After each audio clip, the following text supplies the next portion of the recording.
Plus tôt en journée, Martin réfléchissait sur la scène du soir, alors qu'il discutait tranquillement avec Clara. Il comprenait bien qu'il avait eu raison de s'inquiéter. Il avait vu la gêne qui s'était peinte sur le visage de Clara. Il avait bien vu que c'était Séverin qui l'appelait. Bizarrement, avant son voyage, il n'aurait en rien trouvé cela dérangeant. Mais pendant son voyage, il avait eu comme un déclic, une peur viscérale de perdre sa femme. Cette nuit, couché dans sa chambre d'hôtel, sans qu'il le veuille, le film de tout ce qu'il avait fait vivre à Clara pour que Séverin puisse s'en sortir tourna en boucle dans sa tête. Il revoyait les paroles, les bouderies, les jérémiades, les larmes, les nuits sans sommeil, et maintenant le silence. Elle se sentait seule, lui était avec Séverin. Elle pleurait, lui blaguait et riait. Elle boudait, lui découchait. Elle n'arrivait pas à dormir, lui s'endormait direct, la tête posée sur l'oreiller. Maintenant, elle ne parlait plus, elle ne se plaignait plus, elle ne s'inquiétait même plus, elle ne l'appelait plus, elle ne boudait plus, elle était juste de plus en plus distante. Le plus souvent, quand il se déplaçait pour un voyage d'affaires, elle faisait son bagage. Elle apprêtait son repas pour la route, elle veillait à ce que là-bas, il ressente sa présence. Elle s'inquiétait même de savoir s'il était bien arrivé, de comment avait été le trajet. Mais ce jour-là, elle n'avait rien fait. À peine, elle avait même levé la tête du bouquin qu'elle lisait quand il s'en allait. Il ne s'était même pas rendu compte de comment il avait fait pour arriver à ce point-là. Il avait vu le couple de Séverin se fissurer, craqueler, puis exploser, se transformer en miettes devant lui. Et ne voulait surtout pas arriver à ce niveau. Il se rappelait comment il s'était connu. Il avait déjà beaucoup de moyens, à l'époque. Les femmes, il n'avait pas besoin de leur compter fleurette. Sa fortune s'en chargeait pour lui. Sauf que, ses relations étaient d'une futilité, à nul autre pareille. Il avait choisi d'éviter les croqueuses d'or, pour attendre l'élu. Et un jour, il tomba sur elle. Très vite, il avait compris qu'il n'était pas un compte bancaire pour elle. Elle le voyait lui et seulement lui. Ce soir-là, il souriait sur les souvenirs de sa vie avec elle, de leurs soirées qu'ils se faisaient juste à deux à bavarder, à rire, il se sentait bien. Cette nuit-là, il avait décidé qu'il était temps de se rattraper, de faire amende honorable, de retrouver sa femme, elle lui manquait. Il pensait avoir assez donné. Séverin depuis longtemps allait mieux. Il était donc normal pour lui, sentant sa femme gênée par l'appel de Séverin, qu'il fasse son possible pour demander à Séverin si tout allait bien entre eux. S'il avait eu un souci entre eux. Et de lui faire part de sa décision d'être plus présente pour sa femme. Mais à la porte, qui était légèrement entrebâillée de Séverin, il entendit à son grand étonnement la voix de sa femme. Et quand il prêtait attention à ce qu'elle disait, son sang se glaça, cela ne pouvait pas être ce qu'il entendait, qui était la vérité. Estimant avoir assez entendu, il entra et lui posa la question. Si vous êtes arrivé jusqu'ici, et que vous avez aimé, merci de me le faire savoir en commentaire, ou à me lâcher un pouce bleu, pour motiver ma patience et mon inspiration. N'oubliez surtout pas de vous abonner, si vous êtes nouveau, et d'activer la cloche de notification pour ne pas rater les nouvelles pépites. Merci. Il regardait son frère et ami, qui baissait la tête. Il regardait sa femme qui pleurait, assise en même le sol, en lui disant qu'elle était désolée. Elle aurait voulu que ce ne soit pas arrivé. Martin l'écoutait bien, mais ne l'entendait pas. Il ne savait dire ce qu'il ressentait. Un calme, une colère, une envie de vengeance, créer des acolytes de douleur, qui comprendront sa déchirure. Quand la douleur atteignait son paroxysme, c'était comme si la douleur s'anesthésiait d'elle-même pendant un temps. Un moment, il voulut attraper Séverin par le col, qu'il puisse sentir en coup, obligatoirement ce qu'il ressentait. Les pensées qu'il avait allaient crescendo, et il préféra se retourner et s'en aller, question de prendre du recul. Il alla chez lui, prit quelques affaires, et s'en alla. Il devait impérativement faire le vide autour de lui. Pendant ce temps, Clara ne savait plus à quel saint se vouer. Elle n'aurait jamais imaginé se retrouver un jour dans sa vie, dans pareille situation. Elle se tenait en juge, pour jeter les pierres aux femmes, qui avaient eu à le faire. La voilà, au même rang qu'elle. Pire, elle était partie avec le meilleur ami de son mari. Même pas un voisin, pas un inconnu, pas un passant, mais une personne qui était présente dans leur quotidien. Elle savait dans son cœur que ce moment ne l'aurait jamais raté. Elle ne savait juste pas sous quelle forme cela lui serait tombé dessus. La voilà la forme, dans toute sa splendeur, c'était venu de sa propre bouche. Il y a un ravin entre savoir que ta souillure, tu la portes seule, tu peux encore te cacher derrière des masques, derrière les faux rires, derrière des fausses excuses. Mais lorsque c'est officiel, que tout le monde sait que tu n'es que de la merde. Alors là, la seule image que tu puisses avoir de ta personne n'est qu'une immonde merde ambulante. Pour ce fait, Clara préféra aller errer très loin de la maison, question d'éviter une autre altercation.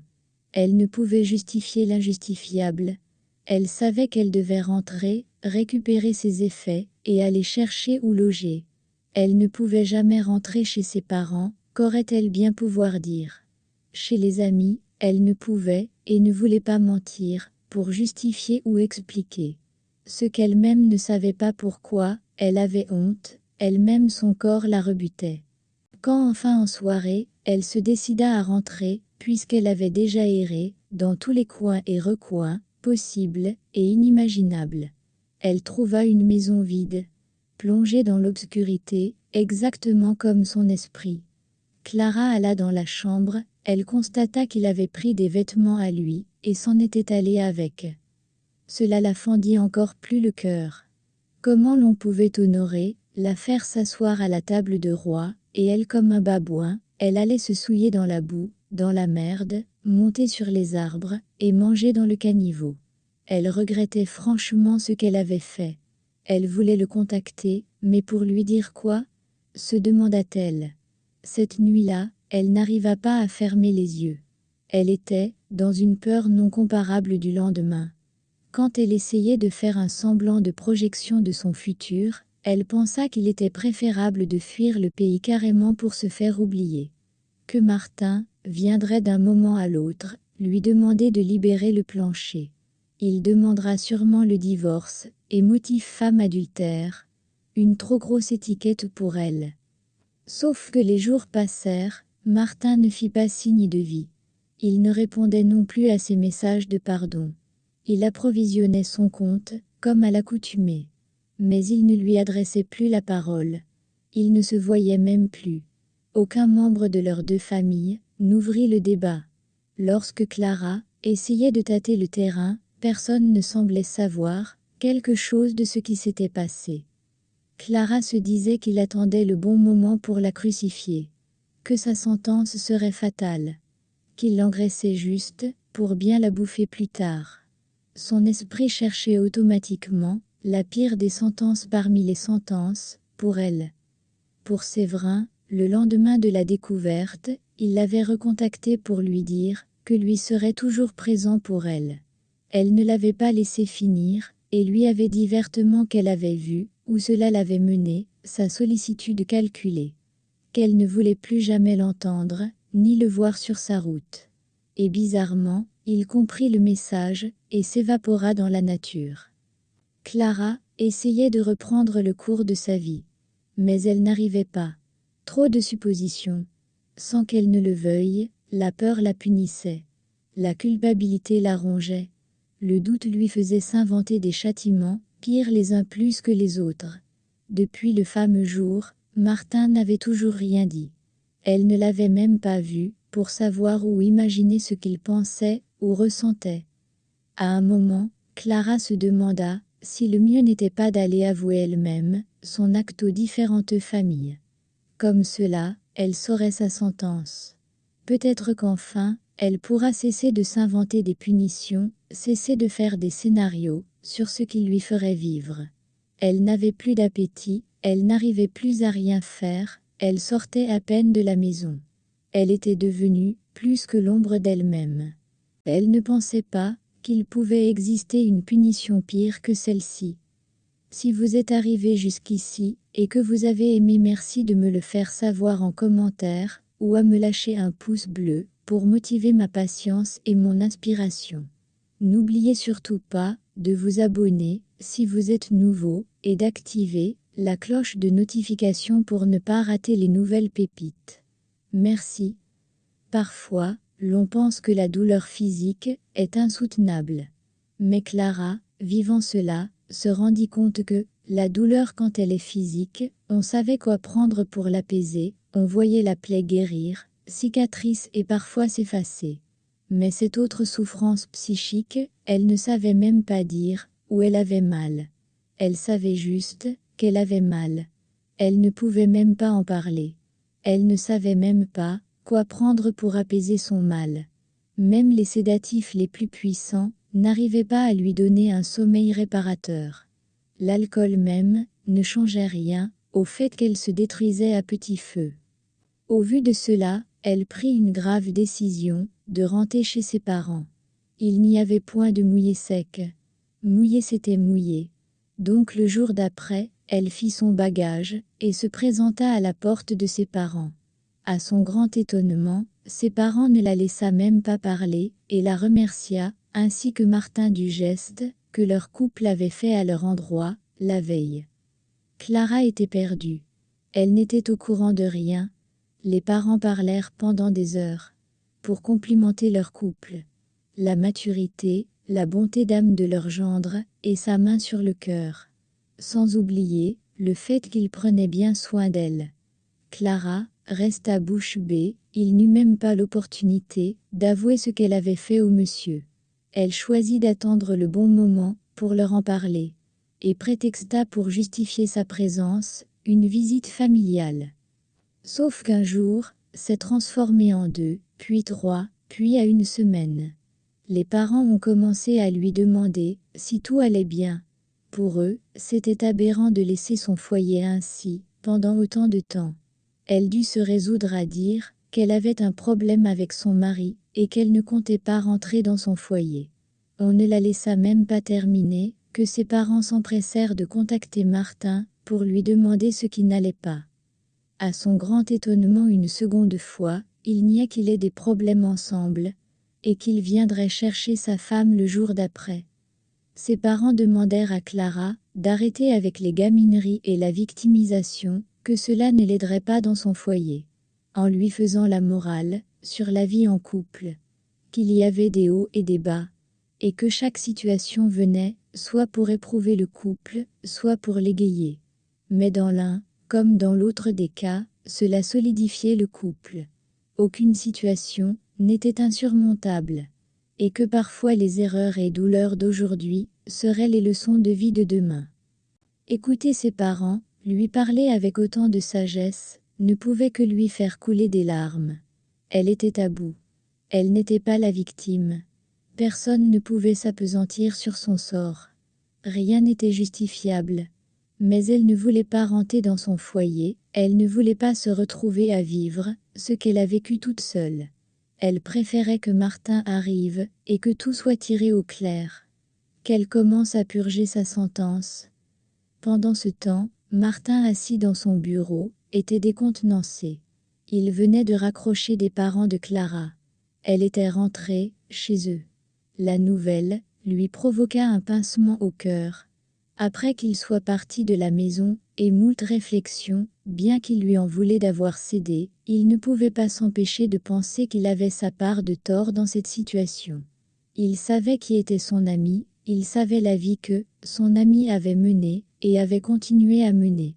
Au lieu de protéger sa femme, l'écarter du loup, il l'avait encouragée à vivre dans son enclos. Il avait préféré son ami, à maintes reprises, à sa femme. Elle avait parlé, elle avait crié, elle avait supplié, pas une fois, mais d'innombrables fois, son mal-être. Mais, il avait préféré faire le sourd, et continuer, à l'ignorer, à vivre, à la délaisser dans tous les sens. Aujourd'hui, que ceci lui était arrivé, ce n'était que l'addition salée de sa facture. Si cela avait été une autre femme, il l'aurait jetée en pâture au monde, et se serait désolidarisé d'elle. Mais, il ne voulait pas se séparer d'elle. Elle avait su lui apporter ce que personne d'autre n'avait pu le faire avant elle. Il savait que ce choix n'avait rien de facile. Peut-être même qu'il le regretterait plus tard. Il ne savait même pas si les images qu'il se faisait de leur Eba finiraient par partir de sa tête un jour. Il n'était sûr de rien. Ce dont il était certain était qu'il voulait essayer, et se donnait le temps juste de guérir pour retourner dans son foyer. Toujours dans cette optique, le lendemain de sa découverte, il était retourné chez Séverin, pour lui demander exactement ce qui lui avait pris de lui faire un coup pareil. Et lui, de lui dire qu'il était amoureux d'elle depuis longtemps, et ne pouvait pas expliquer son acte en faisant couler ses larmes. Mais cette fois-là, ses larmes passèrent comme pour ceux d'un crocodile. Martin n'éprouva aucune compassion. Pour lui, c'était facile de brandir l'amour, comme une chaussette que l'on peut changer, du jour au lendemain. Tant de fois, Séverin avait dit aimer, mais cela s'était toujours terminé de la même façon. Ce n'était même pas la faute de Séverin, il s'était dit ce jour-là, c'était à lui, Martin, sa faute. D'avoir accepté, d'avoir couvert, d'avoir normalisé son comportement. Il s'était lui-même porté complice de tout ce que Séverin avait fait aux femmes pendant toutes ces années, et avait pensé que jamais il ne paierait, puisqu'il n'était pas coupable. Et pourtant, ce fameux jour, il savait qu'il avait un choix à faire. Et il choisit Clara. Il choisit sa femme, malgré tout. Martin intima l'ordre à Séverin de ne plus jamais se montrer même en peinture, sur son chemin, encore moins sur celui de sa femme. Si jamais l'envie lui venait de vouloir essayer d'enfreindre cette interdiction, il goûtera à l'étendue de sa puissance. Car il userait de tous les moyens imaginables et inimaginables pour lui faire payer. Pas seulement sa facture à lui, mais aussi celle de toutes ces femmes qu'il avait eu à faire souffrir. C'est donc d'un pas léger que, comme convenu, il alla chez ses beaux-parents, chercher sa femme. Sans arrière-pensée, ni souci de vengeance aucune. Quand il entra au salon, il vit Clara assise dans un coin de la pièce, très loin dans ses pensées, elle s'était amincie, était très frêle. La voir comme ça, ne le laissa pas insensible. Il voulut aller vers elle, pour pouvoir lui parler.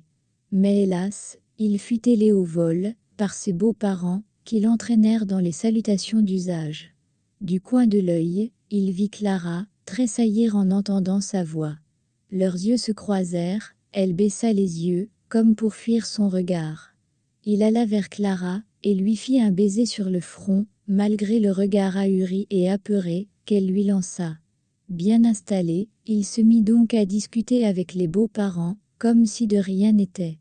Quand le moment arriva de prendre congé, seulement là, il entendit la voix de Clara, qui dit « Je pense qu'il serait mieux qu'on soit franc avec les parents, et que ce qui devra arriver, n'aura qu'à arriver. » Martin la regarda, elle était tenue assise sur un tabouret à distance du groupe qu'il formait, avec ses beaux-parents. Elle arrivait à forcer son respect, malgré la situation. Elle était prête à assumer les retombées de son acte. Qui les deux savaient ne seraient pas des moindres. Personne n'allait la louper. Le retour aurait été dévastateur. Martin s'empressa de l'interrompre et de dire « Beau papa, belle maman, je réitère mes propos de la veille.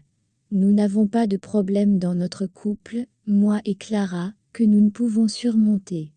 Comme beaucoup avant nous, nous avons nos incompréhensions, nos fautes, nos erreurs.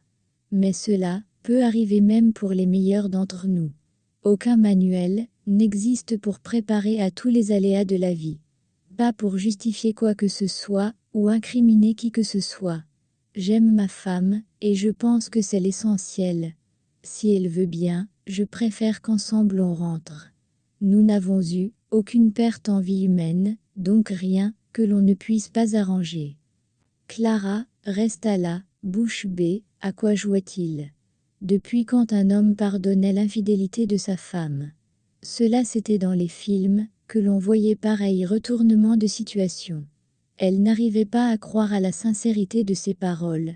Elle songeait que quand elle arriverait à la maison à Shakik, il lui rappellerait sa bordellerie légendaire. Mais quand elle voulut ouvrir la bouche pour continuer à parler, ses propres parents levèrent la séance et lui demanda d'aller prendre ses bagages et de rentrer chez elle. Il ne voulait plus rien entendre. Elle se retrouva donc catapultée chez elle, sans préavis.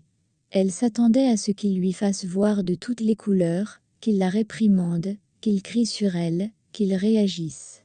Mais depuis le premier jour où elle a voulu en parler, il n'a pas voulu en parler. Les seuls mots qu'il répétait est qu'il n'y avait pas mort d'homme. C'était lui qui la rassurait, lui qui la calmait, lui qui était la victime qui trouvait les mots pour la remonter et faire que leur couple passe à autre chose. Elle ne savait pas ce qu'elle avait fait pour mériter une telle compassion, ce pardon et cette compréhension. Jamais il ne revint dessus, jamais plus elle n'entendit parler de Séverin.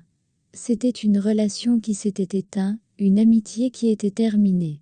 Mais un couple plus fort et grandi par les coups de la vie, qui nous rappelle sur le pouvoir du pardon. Parfois l'on se dit que la séparation est solution, mais le pardon parfois est guérisseur de bien des maux. Si vous êtes arrivé jusqu'ici et que vous avez aimé, merci de me le faire savoir en commentaire ou à me lâcher un pouce bleu pour motiver ma patience et mon inspiration. N'oubliez surtout pas de vous abonner si vous êtes nouveau et d'activer la cloche de notification pour ne pas rater les nouvelles pépites. Merci.